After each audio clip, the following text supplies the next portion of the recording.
Vamos a gozarnos en nuestro Señor. ¿Hay alguien nuevo que nos visite por primera vez? Alce su mano, por favor. ¿Sí o no? ¿No? ¿Todos son de casa? Bueno, hermanitos, muy seguramente muchos de ustedes han sufrido una muy bonita evolución espiritual. En mi caso, les platico un poco. Yo salí de un movimiento pentecostal en la Iglesia Católica que se llama Renovación Carismática en el Espíritu Santo, porque ahí nació el movimiento pentecostal, en los católicos. Y milité yo ahí muchos años y llegamos a un punto que ya no podíamos aprender más. Los sacerdotes y los obispos nos prohibían leer la Escritura y entonces tuvimos que emigrar de ahí. Y de esa iglesia, de la iglesia católica, nos brincamos a la iglesia pentecostal evangélica, de la que muy seguramente muchos de ustedes vienen, o a lo mejor algunos. Y entonces ahí me convertí en ultracarismático, no carismático, ultracarismático. Y entonces se le ponía mucho énfasis a la sanidad divina, se le ponía mucho énfasis a los supuestos dones del Espíritu Santo y sobre todo a las liberaciones. Y la falsa doctrina te lleva a la ruina. Una falsa teología te lleva a una falsa vida. Afortunadamente nos mandaron al seminario y aquí pues el Señor a través de su palabra nos amó, nos corrigió y nos dio la oportunidad de regresar al camino correcto. Pero cuando uno voltea atrás y ve todas las secuelas que la falsa doctrina te deja, y todo lo que hay que arreglar, desde pedir perdón a las personas por dar un falso mensaje, desde corregir todos los estudios bíblicos que teníamos y pararse en un púlpito y pedirle perdón a toda la iglesia, creo que es de las cosas más difíciles que se tienen que hacer. Gracias a Dios por la vida de ustedes, hermanos, que están ahorita aquí en Remanente, que es una iglesia reformada, en donde se tiene mucho cuidado en la doctrina, en los estudios bíblicos y sobre todo en las predicaciones. Gracias por la vida de ustedes y aprovechen este momento tan importante que tienen. Sin embargo, revisen sus temas, revisen sus estudios, sean como los de Berea, porque a veces uno se equivoca también y no va a pasar nada más que nos corrijan. Y eso no es malo, eso es muy bueno, porque debemos edificarnos unos a otros. Salmo 84, hermanos, por favor. Ahí síganme.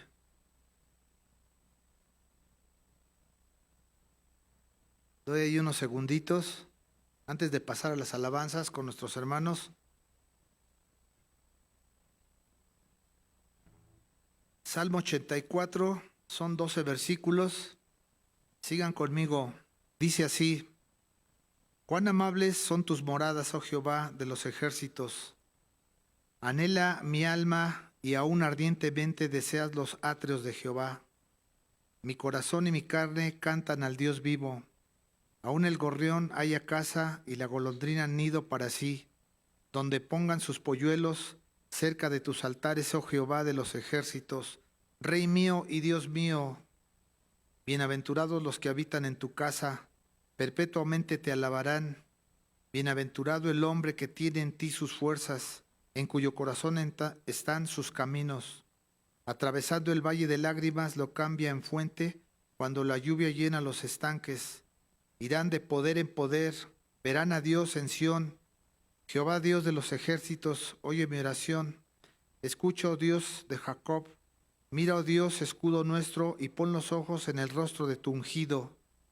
Porque mejor es un día en tus atrios que mil fuera de ellos.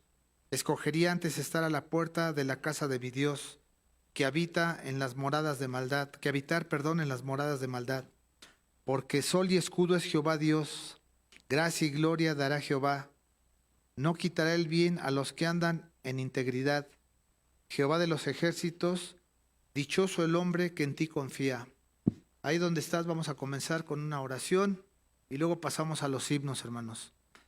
Dios Todopoderoso, en esta hora, todos los que estamos aquí reunidos nos ponemos a cuentas delante de ti, dado que hoy vamos a tener Santa Cena. Permítenos reflexionar y llenar los huecos, nuestras deficiencias y a veces, Señor, nuestros desatinos, aún conociendo la Escritura y estando expuesto a través del poder de tu Santo Espíritu. Que esta mañana nuestro predicador de hoy nos confronte a través de tu palabra y permítenos ahora pasar a las alabanzas del día de hoy para glorificarte. En el nombre de Cristo Jesús. Amén.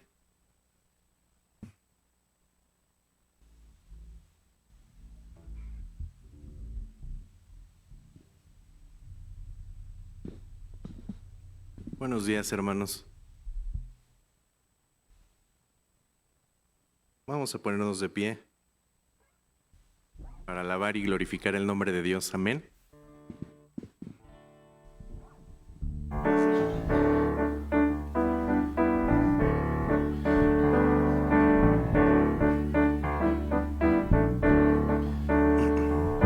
Entra con acción de gracias, por sus atrios alabar. Entra en su presencia con gozo, cantando grande y fuerte es Jehová. Alabad al son de trompeta, con pandero y arpa también. Que toda la creación cante hoy, alabándole con el corazón, porque bueno es Dios, porque bueno es Dios,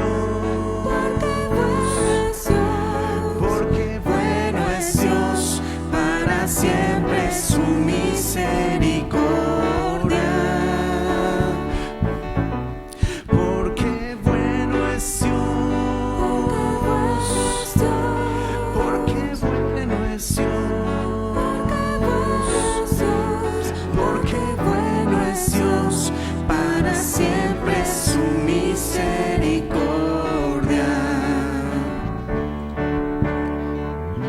Cristo es por siempre exaltado, creador de todo es ser. Ven ante él a postrarte, vamos levanta y su voz alza, porque bueno es Dios, porque bueno es Dios, porque bueno es Dios, para siempre es su misericordia. Porque bueno es Dios, porque bueno es Dios, porque bueno es Dios, para siempre es su misericordia.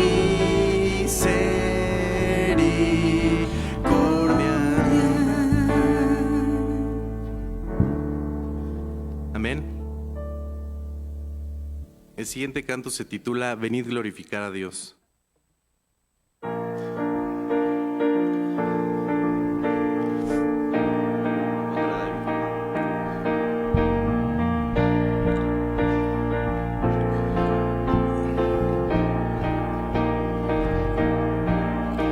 Venid glorificad a Dios, el Padre del Señor. En Cristo Él nos derramó su eterna bendición. Sin manchas, puros en su luz, nos destinó a ser sus hijos adoptados por la sangre de Jesús. Te daremos la gloria por tu gracia, bondad y amor. Te daremos la gloria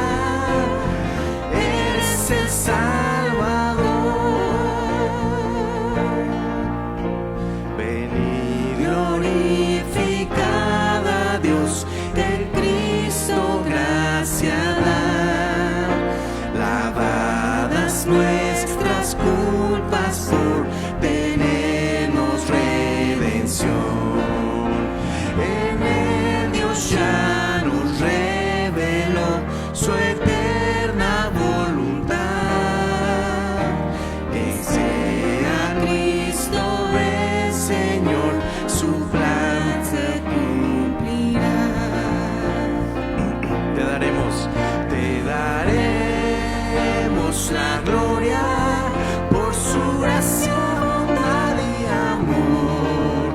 Te daremos la gloria, eres el Salvador.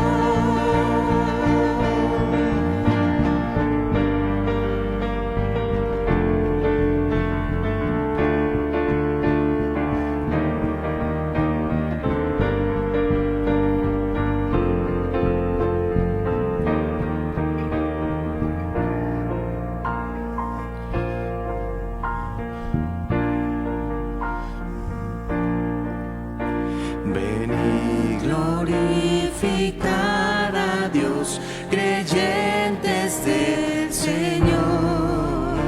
El sello de su Espíritu por fe tenemos hoy.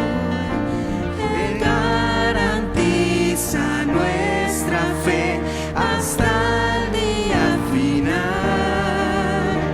Nos uniremos a alabar a nuestro trino Dios.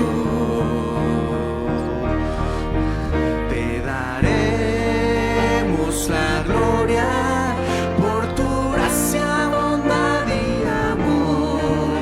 Te daremos la gloria, eres el Salvador. Te daremos la gloria por tu gracia, bondad y amor. Te daremos la gloria, eres el Salvador.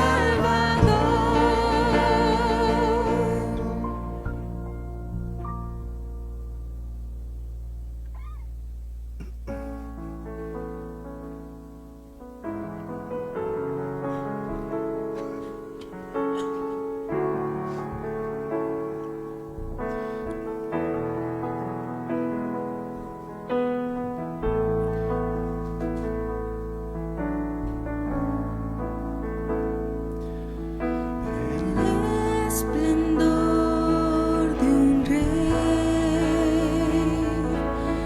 vestido en majestad, la tierra alegre está, la tierra alegre está. Cubierto está de luz, venció la oscuridad y tiembla su voz, y tiembla su voz. Cuán grande es Dios, cántale cuán grande es Dios, todos lo verán. Cuán grande es Dios.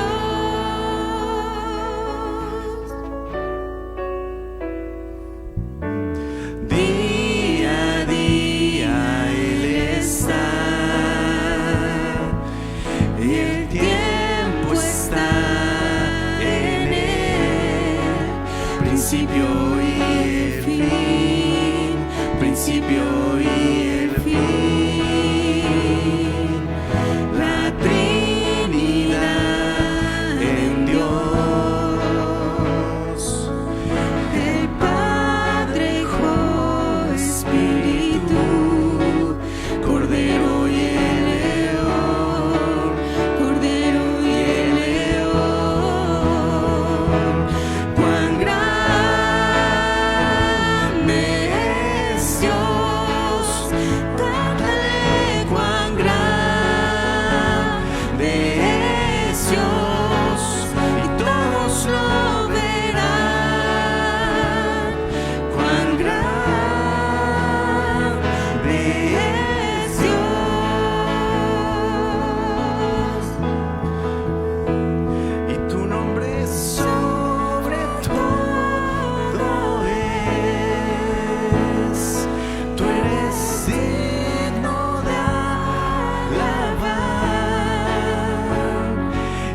mi ser dirá cuán grande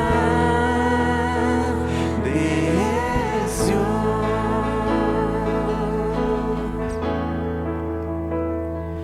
cuán grande es Dios. Cántale cuán grande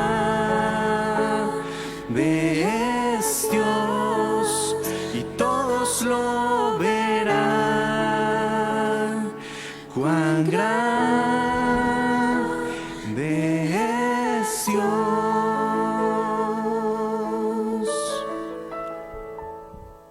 Cuán grande es Dios. Cántale cuán grande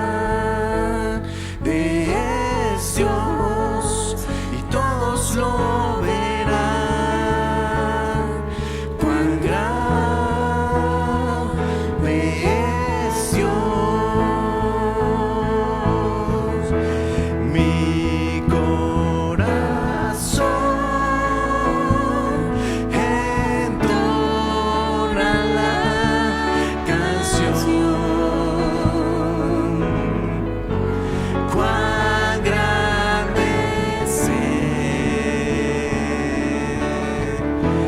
Cuán grande es Él. Mi corazón entona la canción. Cuán grande es Él. Cuán grande es Él.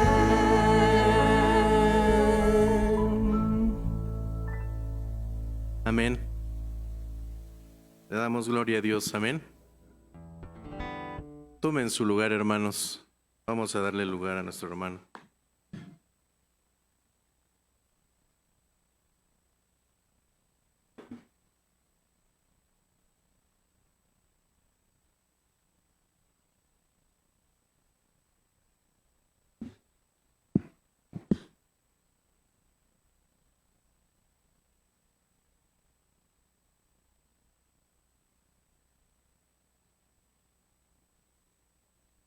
Ahí en el Salmo 84 que leíamos, en el verso 12, en la parte B dice, dichoso el hombre que en ti confía. Nuestros niños pueden pasar a escuelita dominical, por favor.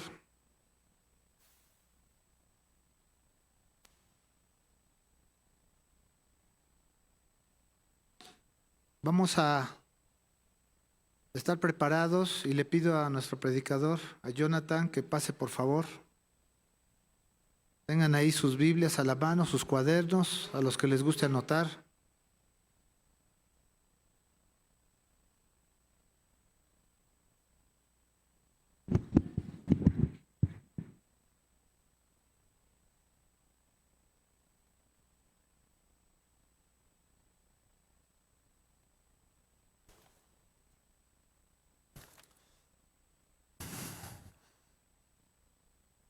Muy buenos días, hermanos.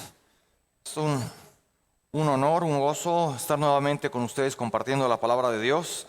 Y en esta ocasión retomamos los salmos. Ya ven que he estado compartiendo con ustedes los salmos. Así que vamos a... Permítanme. Vamos con el salmo que sigue de los que he estado impartiendo. De vez en cuando ahí le varío con otros pasajes, pero en esta ocasión nos toca el Salmo 15. Mis hermanos, ahí abran sus Biblias en el Salmo 15 y pónganle ahí un separador, porque vamos a estar explorándolo y luego viendo otros pasajes y luego regresando al punto, ¿no?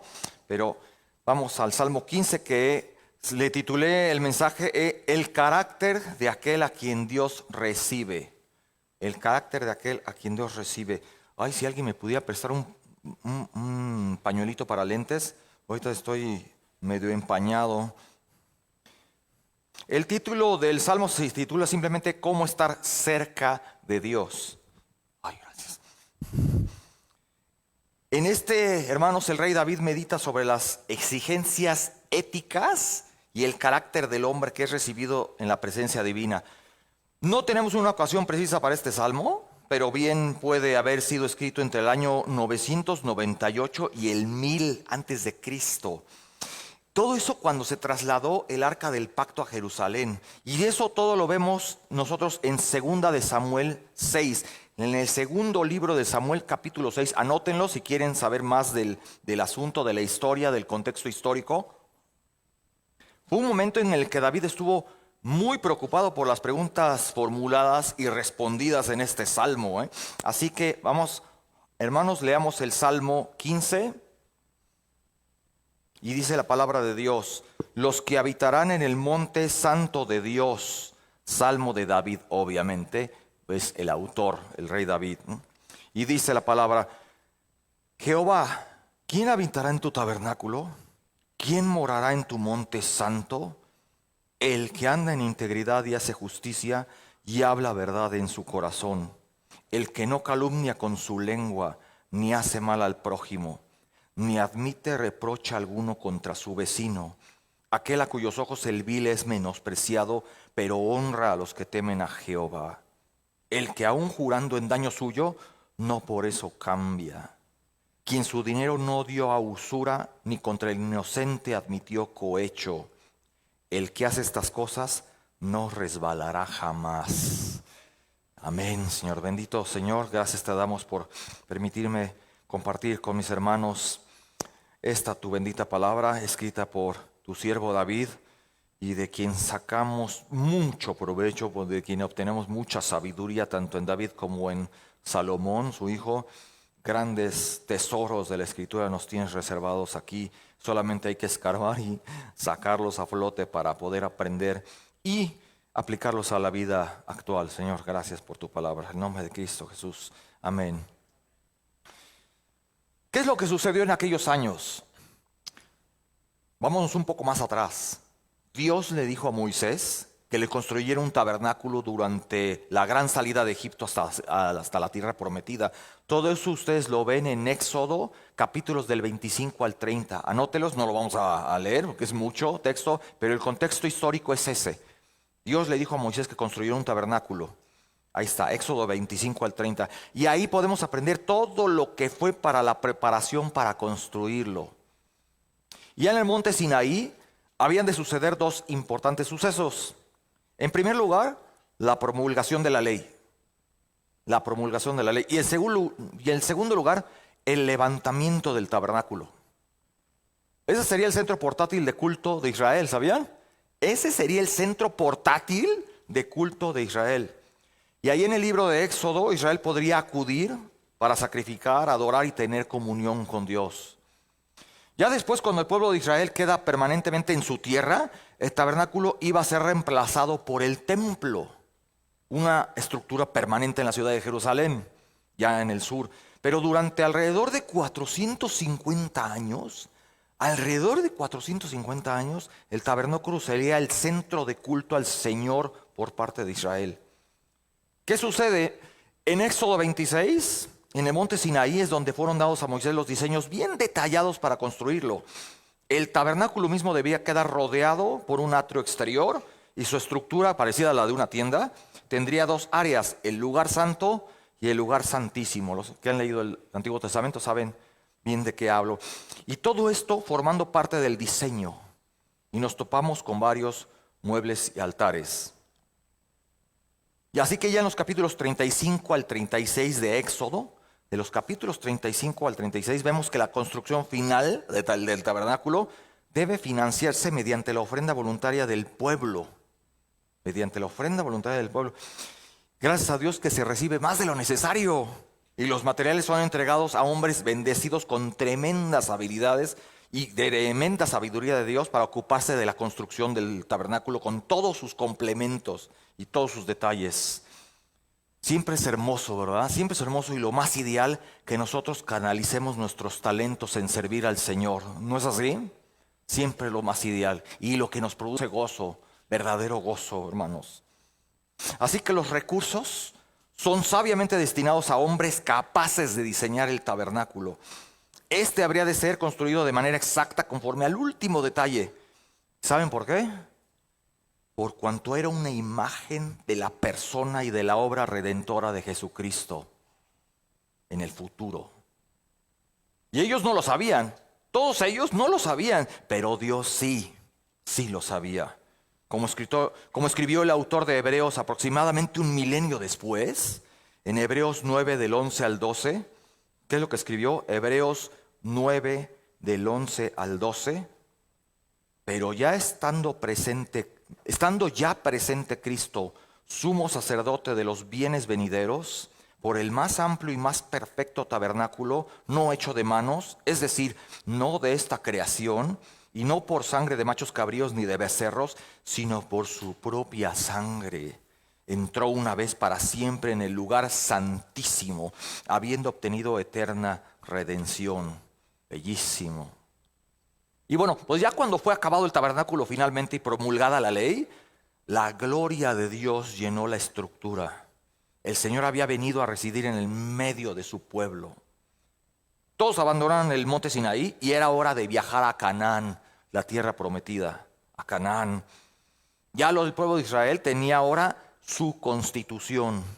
Precisamente creo que mañana es día libre porque se celebra el Día de la Constitución Mexicana. Pero aquí en este caso, el pueblo de Israel en estos momentos está celebrando su constitución. Tenían su constitución y solamente les quedaba la posesión de la tierra para llegar a ser una gran nación, poseer la tierra de Canaán. Bueno, pues este tabernáculo, contra viento y marea, sobrevive durante varios siglos. Y en diferentes etapas del Antiguo Testamento iba siendo trasladado de lugar en lugar. Vean, fue trasladado de Gilgal a Silo. De Silo a Nob, de Nob a Gabaón y de Gabaón a Jerusalén. Voy a leerlo rapidísimo, hermanos, no lo busquen. En Canaán el tabernáculo fue probablemente establecido primero en Gilgal. Josué 4:19 dice, y el pueblo subió del Jordán el día 10 del mes primero y acamparon en Gilgal, al lado oriental de Jericó. Ahí está el lugar, Gilgal. Luego en Silo, en Josué 18:1 dice, toda la congregación de los hijos de Israel se reunió en Silo, ¿ya vieron? Y erigieron ahí el tabernáculo de reunión después que la tierra les fue sometida. Después en Nob, 1 Samuel 21:1, vino David a Nob, al sacerdote Ahimelech, y le sorprendió a Ahimelech de su encuentro y le dijo, ¿cómo vienes tú solo y nadie contigo? Ok, vino David a Nob. Luego a Gabaón, 1 de Crónicas 16:39, dice, asimismo al sacerdote Sadoc y a los sacerdotes sus hermanos, delante del tabernáculo de Jehová, en el lugar alto que estaba en Gabaón.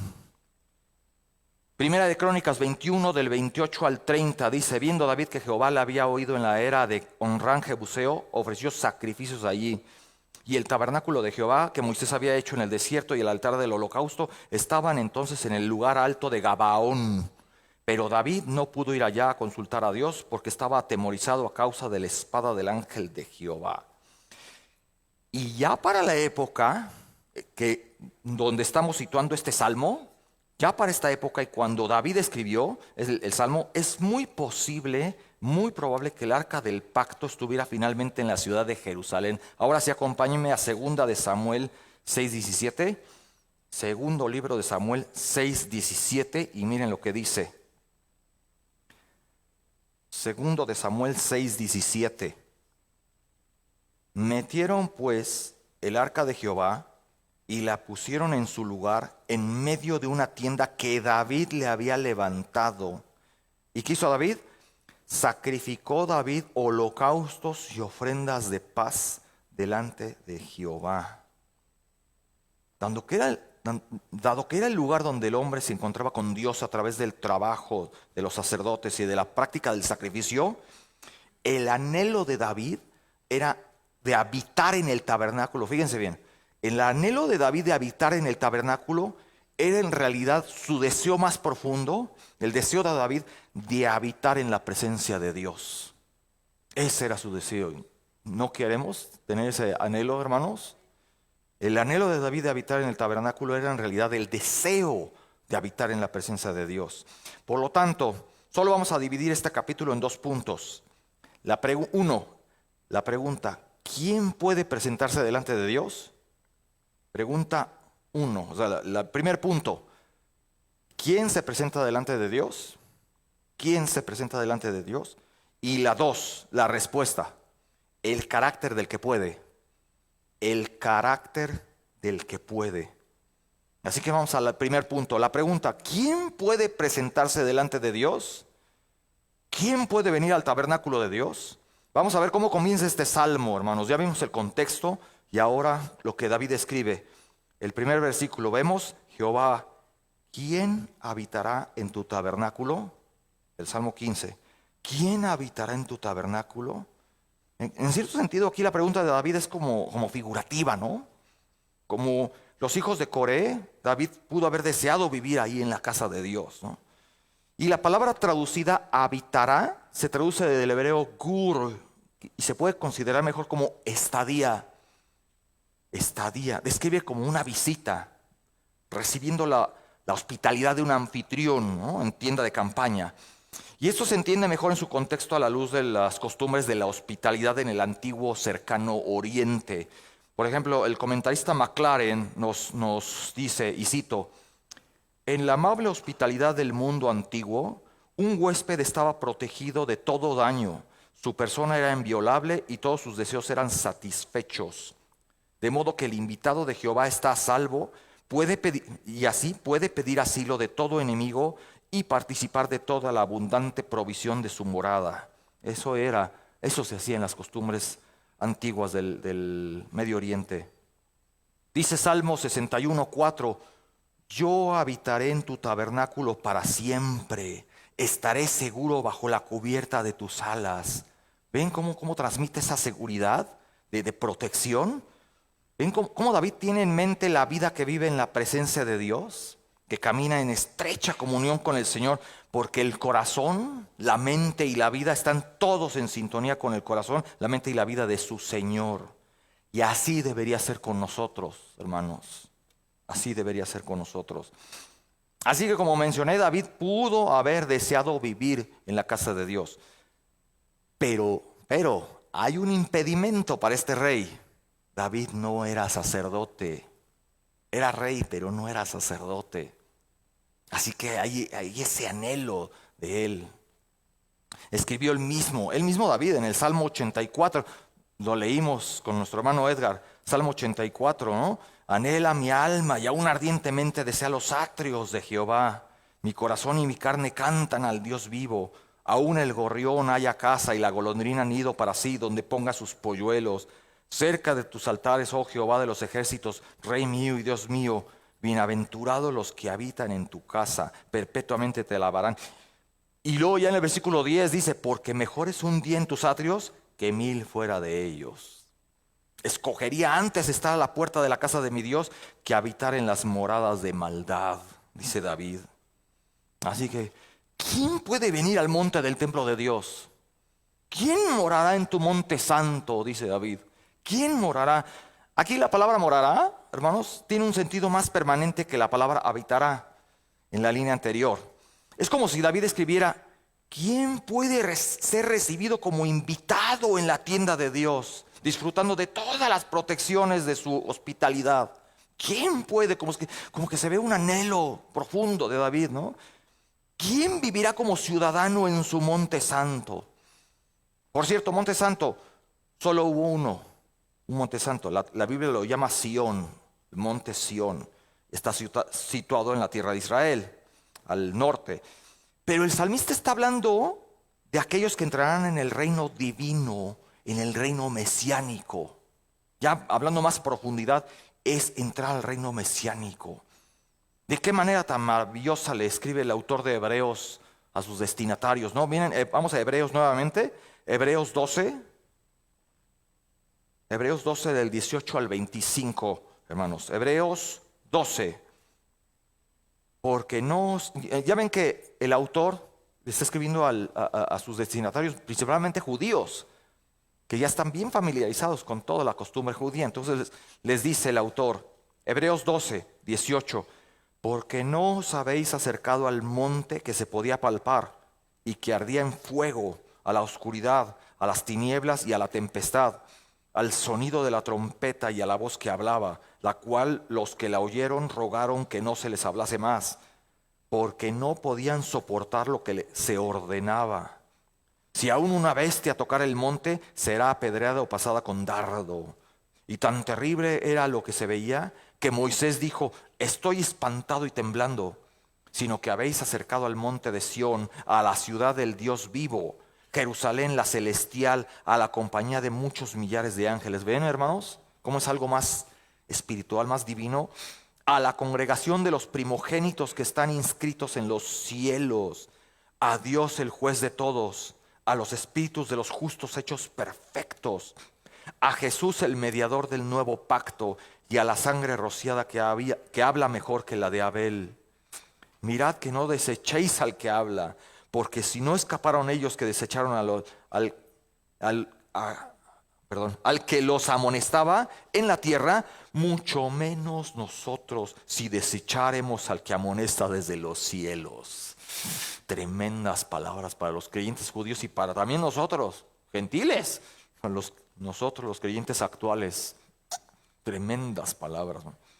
Como menciona, hermanos, el salmista está hablando de aquellos que entrarán en el reino de Cristo que establecerá, ya sea sobre la tierra o en la eternidad. ¿Y no anhelamos estar también allí con nuestro Señor, mis hermanos? ¿No anhelamos tantas bellezas que nos revela en su palabra? Y solamente es una probadita de lo que viene. La respuesta, punto número 2, el carácter del que puede presentarse ante Dios. El carácter del que puede. Vamos a ver su carácter entre sus amigos y vecinos. Y aquí, al describir el carácter del hombre que puede vivir en la presencia de Dios, el rey David comienza con 2 descripciones generales. Vean, ¿qué dice? El que anda en integridad y hace justicia. Como el Salmo 84:11. Salmo 84:11. Porque sol y escudo es el Señor Dios. Gracia y gloria da el Señor. Nada bueno niegan los que andan en integridad, dice el pasaje.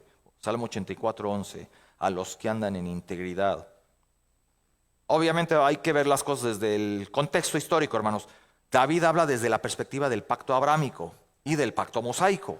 Desde ahí. Situemos cada cosa en su lugar, hermanos. Recuerden que el antiguo pacto daba un lugar muy importante al sacrificio y la expiación por medio de la sangre de un carnero.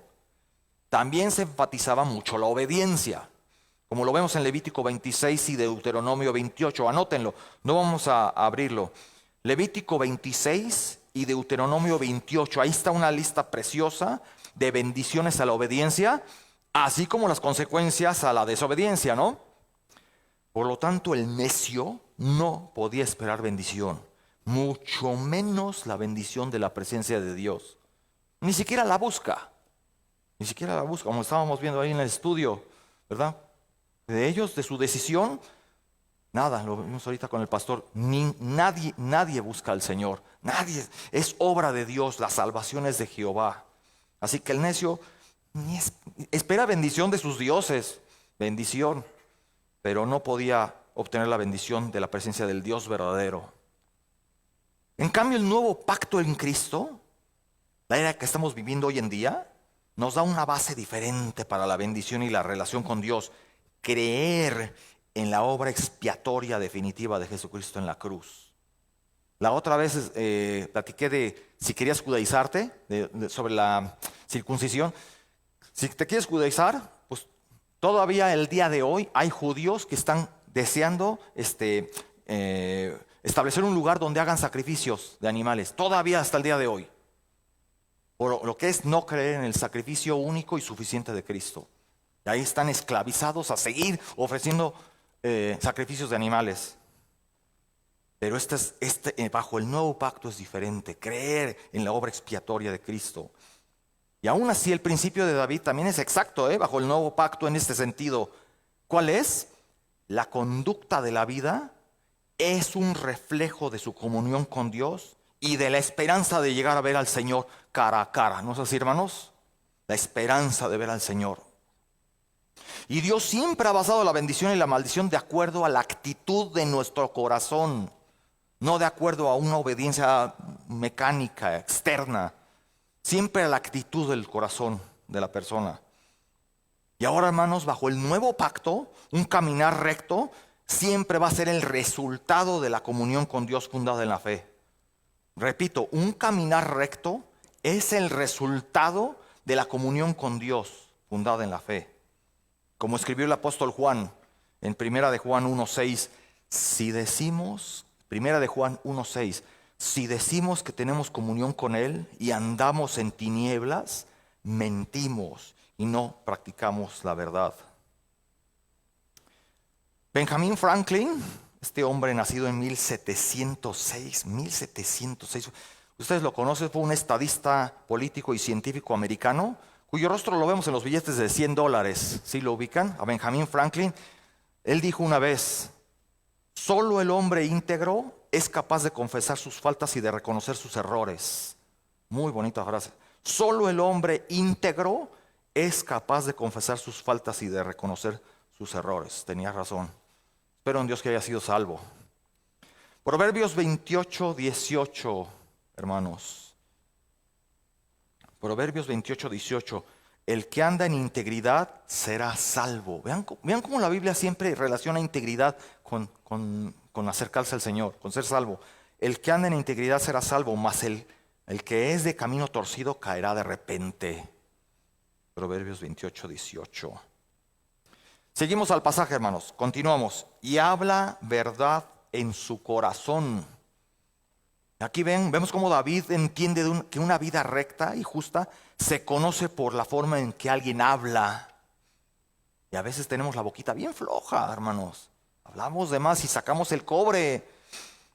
Pero David entiende que una vida recta se conoce por cómo hablamos. Como Jesús dijo en Mateo 12:34, porque de la abundancia del corazón habla la boca. Y en esto nadie de nosotros está exento, ¿verdad? Todos fallamos. Y acompáñenme a Isaías 33. Isaías 33 es otra de las exhortaciones majestuosas que trajo el profeta Isaías al pueblo de Judá. Judá en el sur. Israel estaba en el norte, Judá en el sur. Isaías fue profeta de Judá. Y le encontramos ahí en Isaías 33, 14 al 17. Isaías 33, 14 dice: los pecadores se asombraron en Sión. Espanto sobrecogió a los hipócritas. ¿Quién de nosotros morará con el fuego consumidor? ¿Quién? ¿Quién de nosotros habitará con las llamas eternas? El que camina en justicia y habla lo recto, el que aborrece la ganancia de violencias, el que sacude sus manos para no recibir cohecho, el que tapa sus oídos para no oír propuestas sanguinarias. Se parece mucho el pasaje, ¿no?, a nuestro salmo. El que cierra sus ojos para no ver cosa mala. Este habitará en las alturas, fortaleza de rocas será su lugar de refugio. Se le dará su pan y sus aguas serán seguras. Y miren cómo acaba. Tus ojos verán al Rey en su hermosura, verán la tierra que está lejos. Amén. Qué precioso está. Muchos paralelismos con este salmo. Anótenlo, hermanos. Isaías 33, 14 al 17. Así que, como mencioné, el anhelo de David de habitar en el tabernáculo era en realidad el deseo de habitar en la presencia del Señor, la presencia de Dios. Seguimos. El que no calumnia con su lengua, como el mandato de Moisés en Levítico 19:16. Levítico 19:16, ahí Moisés escribe y le da al pueblo: no andarás de calumniador entre tu pueblo. No harás nada contra la vida de tu prójimo, yo el Señor. ¿Desde cuándo, no? Está ahí el mandato contra la calumnia. Una frase anónima que me encontré, muy tremenda, dice: las heridas de la calumnia se cierran, pero quedan las cicatrices.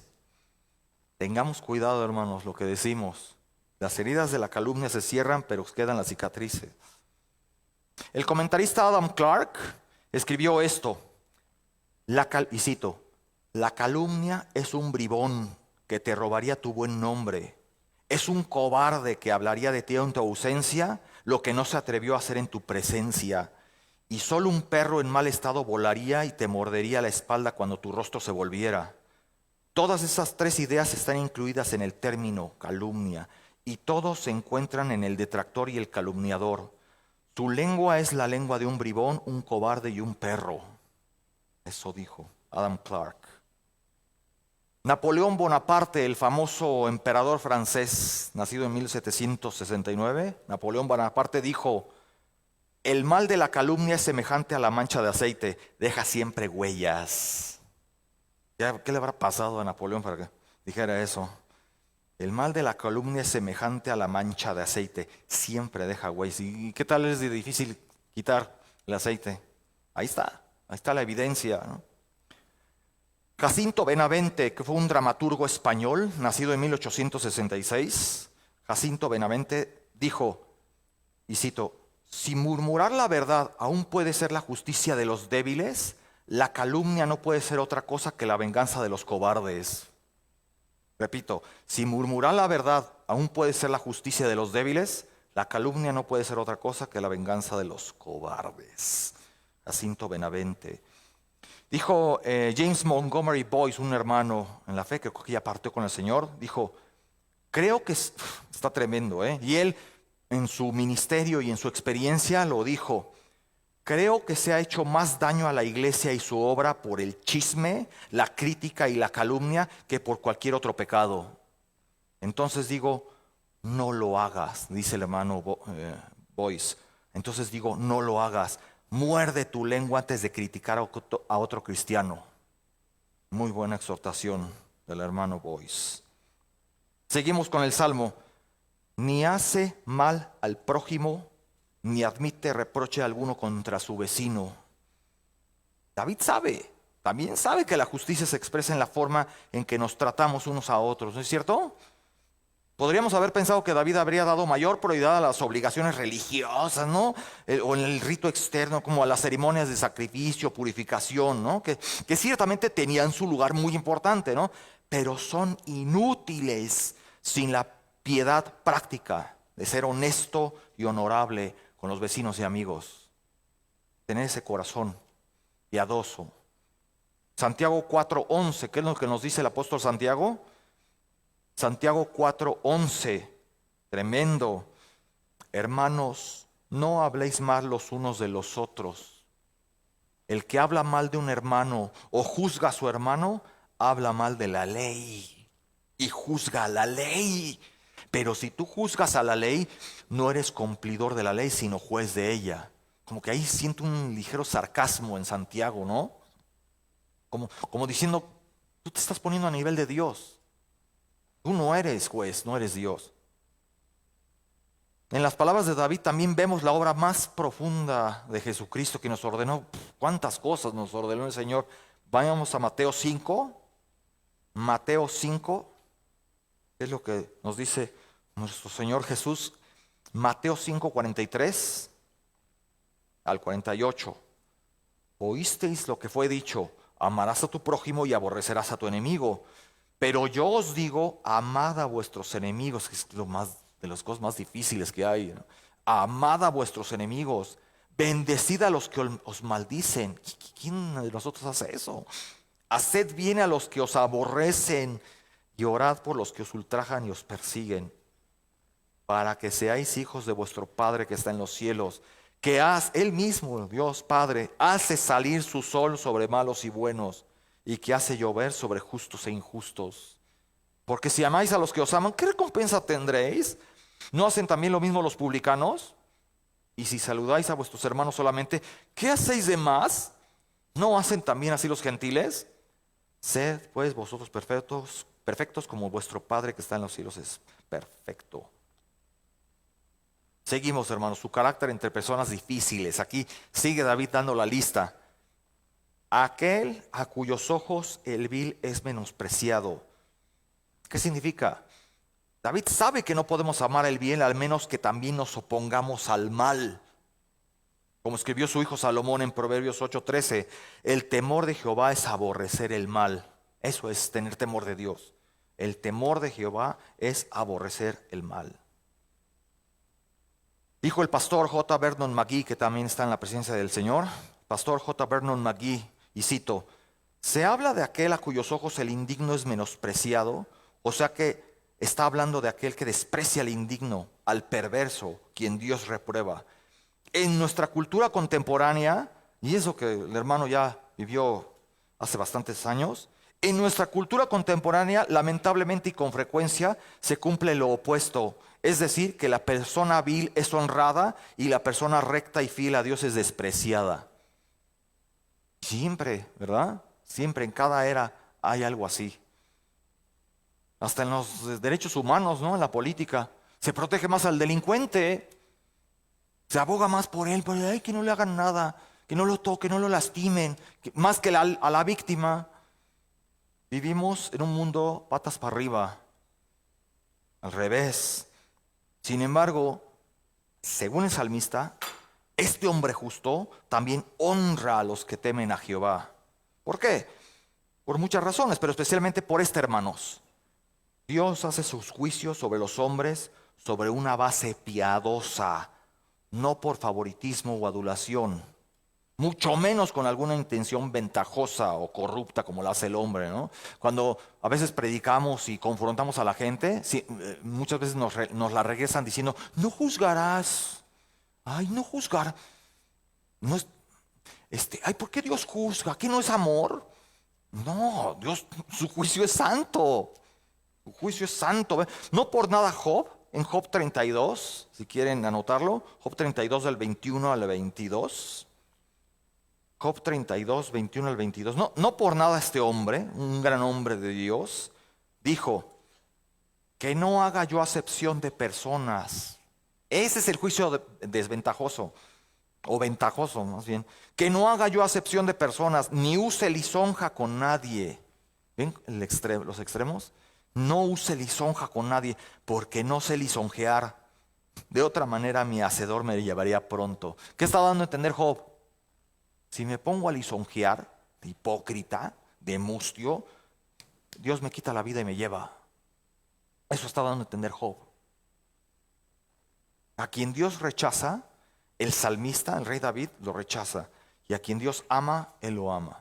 ¿Por qué? ¿Esto es favoritismo? No. Porque sabe que a quien Dios rechaza son gente que odia al Señor, que desprecian a Dios.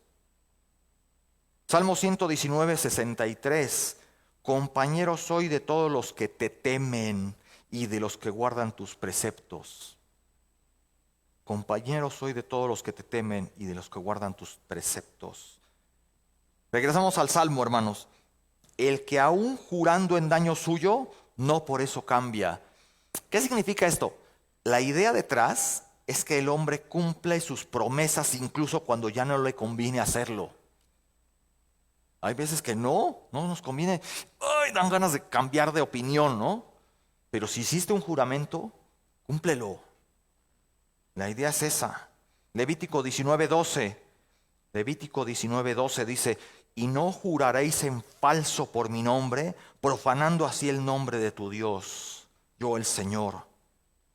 Vean, todo esto se refiere a alguien que siempre declarará públicamente la verdad y no cambiará su versión a conveniencia para protegerse a sí mismo. No importa si resulta perjudicado por ello. Es un hombre íntegro. Va a declarar la verdad siempre. Seguimos. Quien su dinero no dio a usura. ¿Qué es usura? La usura. Se traduce del hebreo neshek. Se refiere a una deuda o a los intereses. Vean Levítico 25, hermanos. Levítico 25, 35, 38. Levítico 25, 35 lo deja claro. Y cuando tu hermano empobreciere y se acogiere a ti, tú lo ampararás, como forastero y extranjero vivirá contigo. No tomarás de él usura ni ganancia, sino tendrás temor de tu Dios y tu hermano vivirá contigo. Difícil, ¿no? No le darás tu dinero a usura, ni tus víveres a ganancia. Yo, Jehová vuestro Dios, que os saqué de la tierra de Egipto, para daros la tierra de Canaán, para ser vuestro Dios. Seguimos. Ni contra el inocente admitió cohecho. ¿Aquí qué está pasando? David describe al hombre que quiere vivir una vida justa cuando se trata de dinero. Muchas personas que serían consideradas piadosas en otras áreas de sus vidas, todavía no quieren usar su dinero de una manera que honre a Dios o muestre amor e interés por los demás. Puede haber algo de avaricia ahí o intención de invertir el dinero en cosas que no agradan a Dios. Pongamos atención en qué invertimos nuestro dinero, hermanos, porque todos podemos caer en eso, en algo. Así que siempre usar nuestro dinero de una manera que no contradiga nuestras convicciones y que no ofenda al Señor. Por otro lado, hermanos, el dar dinero a usura no es condenado en la Biblia en general, pero sí en el contexto de negociar con las desgracias de un hermano. ¿Sí me explicó? Eso es lo que el Señor no permite, negociar con las desgracias de un hermano. Vean Deuteronomio 23, acompáñenme a Deuteronomio 23, 19.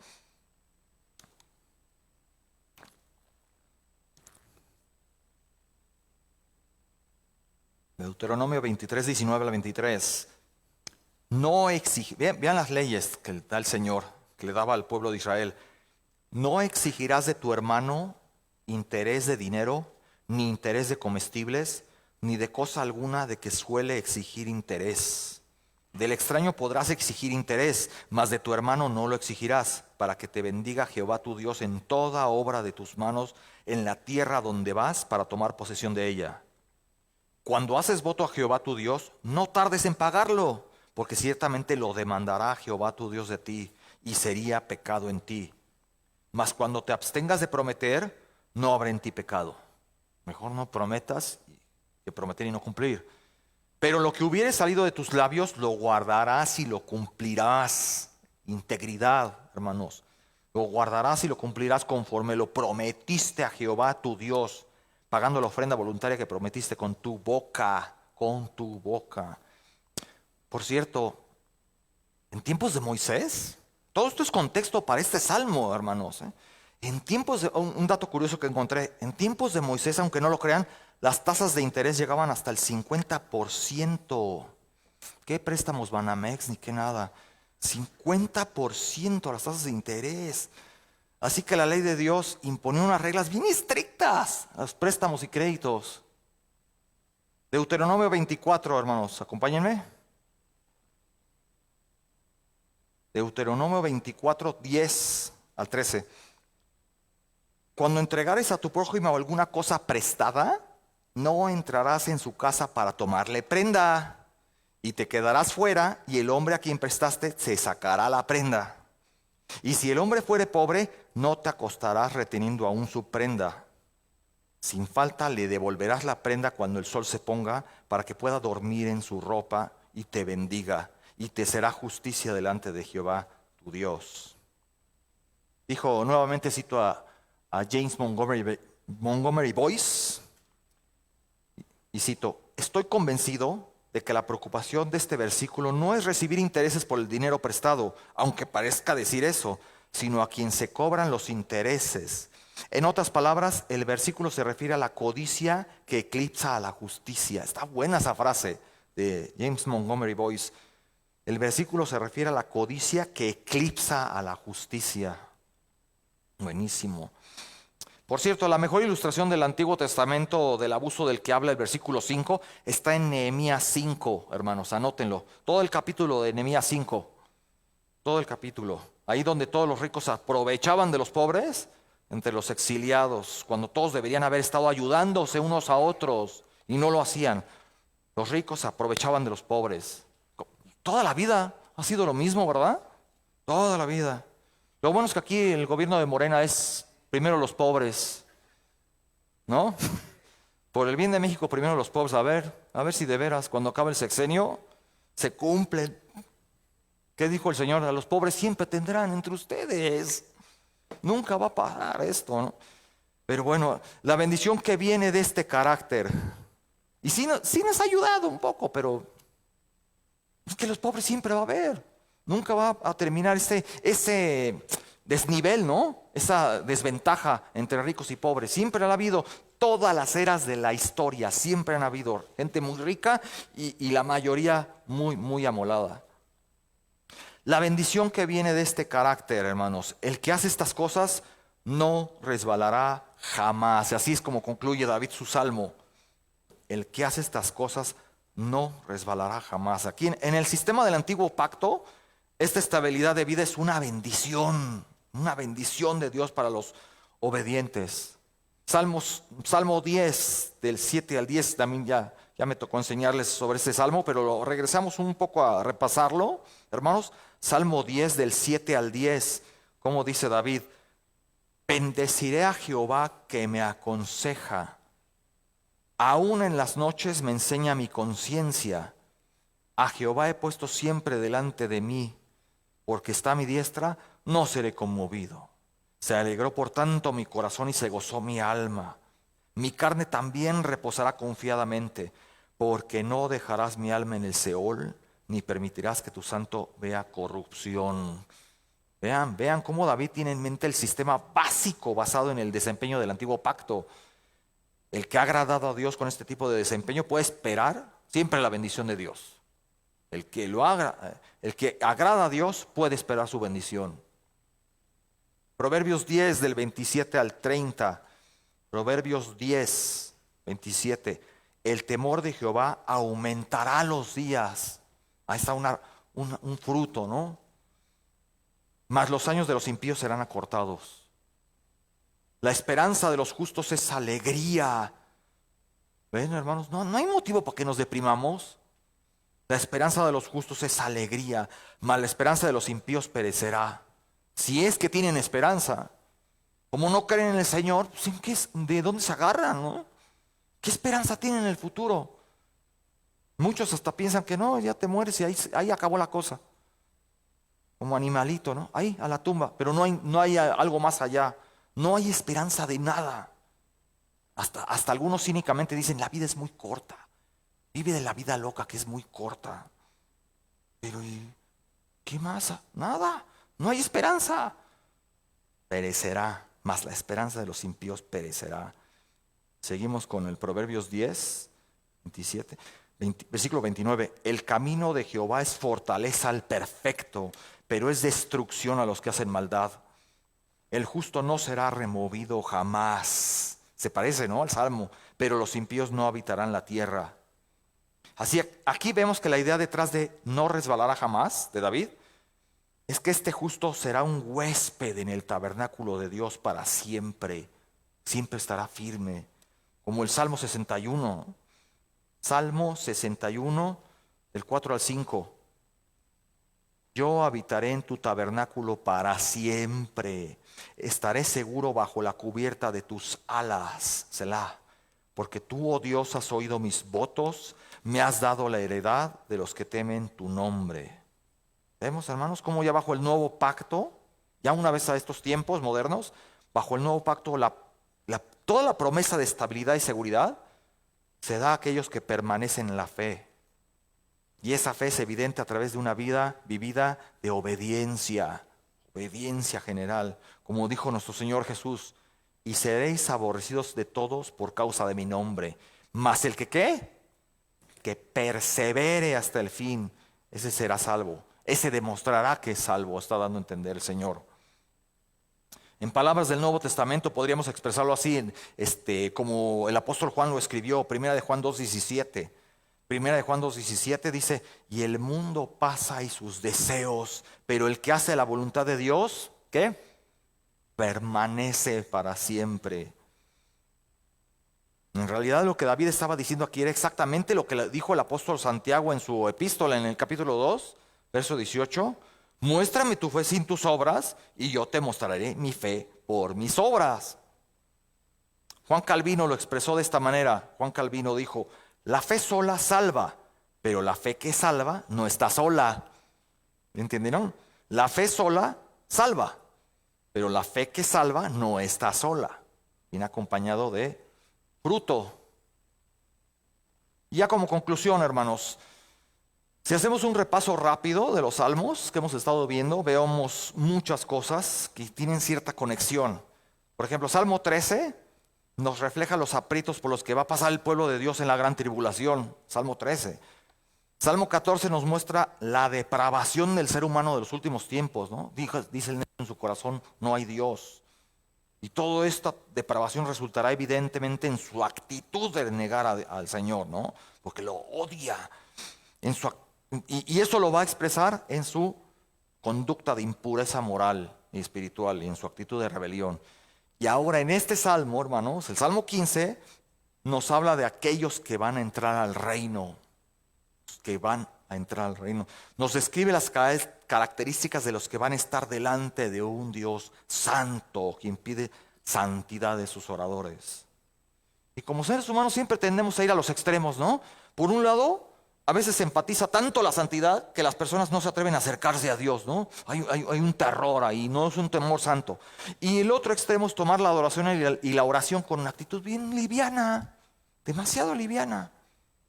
Este salmo, hermanos, nos enseña la necesidad de acercarnos a Dios con humildad y reverencia. Humildad y reverencia.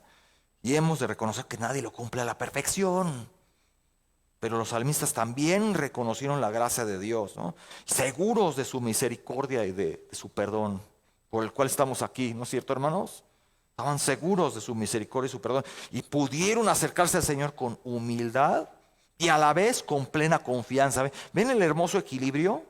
Actitud humilde, pero a la vez con confianza. Mucho cuidado que los posmodernistas allá afuera dicen que nuestra certeza en el Señor es soberbia espiritual, es petulancia espiritual. No, porque no sale de mí, sale de la palabra de Dios, la seguridad. Así que no es soberbia si tengo certeza. Es fácil y apropiado mirar esta lista de este salmo y ver dónde nos quedamos cortos. Todos sabemos de qué pata cojeamos, ¿no? Miremos esta lista y veamos dónde fallamos. Pero también veamos nuestro pecado.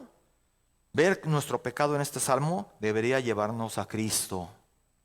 Si no tenemos a Cristo, este salmo nos hace reflejarnos a nosotros mismos y vernos en la necesidad de un Salvador. Así que vemos todo este salmo en perspectiva, ¿no? Como a través de la cuadrícula del nuevo pacto, y vemos al Señor Jesús cumpliendo perfectamente los requisitos de la ley y las normas de este salmo. El único que cumplió al 100% todo. Y vemos que por la fe su obediencia es contada como nuestra, ¿no? Y que estamos siendo transformados a su imagen. Así el cumplimiento de este salmo, ¿no?